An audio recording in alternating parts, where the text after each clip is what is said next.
भगवान शंकर जी को जल चढ़ाने का नियम है, कब चढ़ाना चाहिए और कब नहीं चढ़ाना चाहिए और कैसे चढ़ाना चाहिए।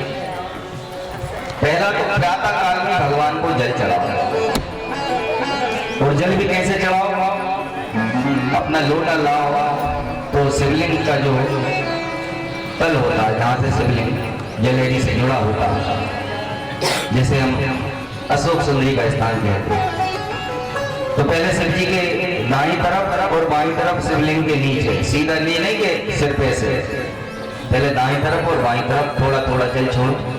भाव क्या रखेंगे उसमें, जब भगवान के चरणों का प्रक्षाल कर रहे हैं दोनों तरफ, फिर दाएं बाएं छोड़ेंगे, फिर भगवान के हाथों का स्मरण करेंगे, अब हम भगवान के हाथों को अर्घ दे रहे हैं।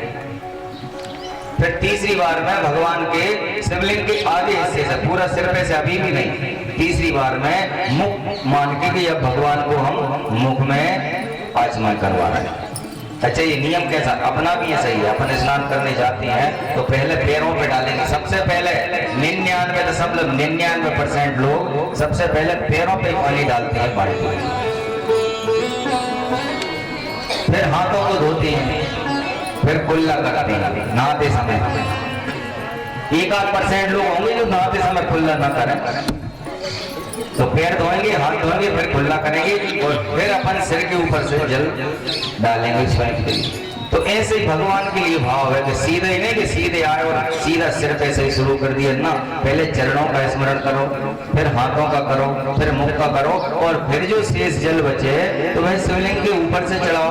और उसमें भी जल की धार नुकीली नहीं होना चाहिए, पैनी नहीं होना चाहिए, भाव जी रहे भगवान को लगे ना। और भगवान को जल चढ़ाया क्यों जाता है, इसके पीछे का वैज्ञानिक कारण बताएं, थ्योरी बताएं।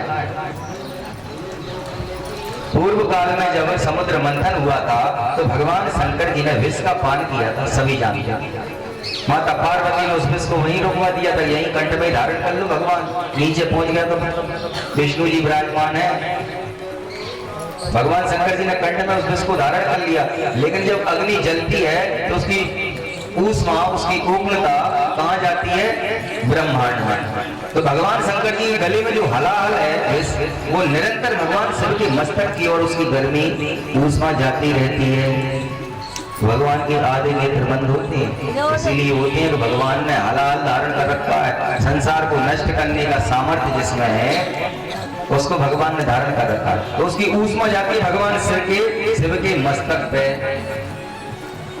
तो जहां मस्तक में गर्मी जा रही है तो फिर गर्मी जिसको लगेगी तो उसे क्या चाहिए, उसे ठंडा चाहिए, शीतलता चाहिए। तो भगवान ने क्या किया, सबसे पहले तो सबसे शीतल क्या होता है, उनका गंगा जी होती है, गंगा जल से शीतल कुछ नहीं है। तो गंगा जी अपनी जटाओं में रख ली पहले तो, कि तुम बैठ जाओ पहले, एक तरह से जैसे अपन डॉक्टर के यहाँ चले जाओ, ज्यादा बीमार होता है तो ठंडी पट्टियां रखवाता है माथे पे, अथवा बर्फ से सिकाई करवाता है। तो भगवान शंकर जी ने गंगा जी को धारण कर लिया कि तुम ही ऊपर बैठ जाओ, कुछ तो शीतलता मिलेगी। कुछ कमी रह गई तो चंद्रमा को भी धारण कर लिया, चंद्रमा भी शीतलता देने वाला है। और कमी रह गई तो उनका जितने भी ठंडे पदार्थ हैं, भांग है, धतूरा है, जितने भी प्रकार के, श्रावण का दूध, गाय का दूध श्रावण में दूषित हो जाता है क्योंकि चरणों ही खाती है, और बरसात में अनेक प्रकार के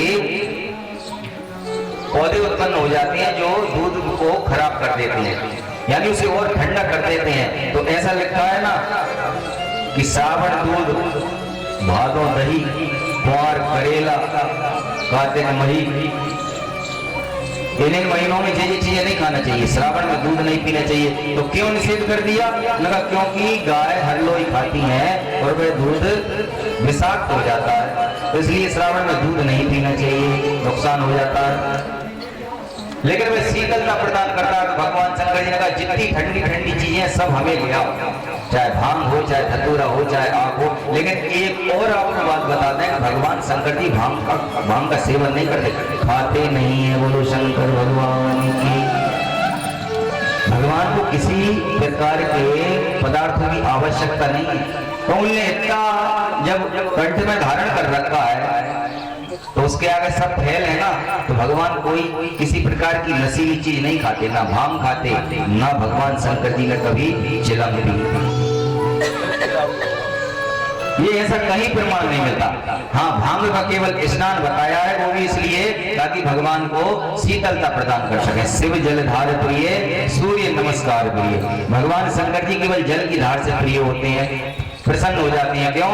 क्योंकि जिसको गर्मी लग रही हो और अपन उसको शीतलता प्रदान करो तो प्रसन्न ही हो जाएगा कि हाँ भैया अच्छा एक लोटा और डाल दो। तो जो पात्र ले जाओ वो पूरा डाल दो उनको। तो ये तो हो गया भगवान को जल चढ़ाने का तरीका। अब ये सुनो को कब चढ़ाना चाहिए और कब नहीं चढ़ाना चाहिए। भगवान को जल तभी चढ़ाओ जब नहा धो के स्वच्छ हो, प्रातः काल में। माताएं बहना खूब बढ़िया प्रातः काल में भगवान को जल चढ़ाओ, दोपहर में चढ़ा लो।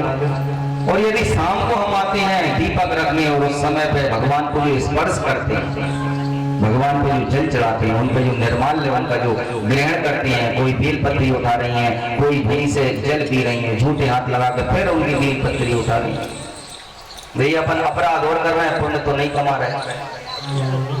शाम को इसलिए निषेध है कि ब्राह्मण लोग, संत लोग ये सब शाम को भगवान का तब स्पर्श करती हैं जब स्नान कर लेती हैं। और माताएं तो एक समय स्नान करती हैं, वे तो दुर्लभ होंगी कि जो 2-3 बार नहा लें शाम को। तो शाम को बिल्कुल आओ मंदिरों पे, दीपक भी रखो, भगवान को प्रणाम भी करो, परंतु भगवान का स्पर्श मत करो। बोलो शंकर भगवान की, शिव महापुराण की।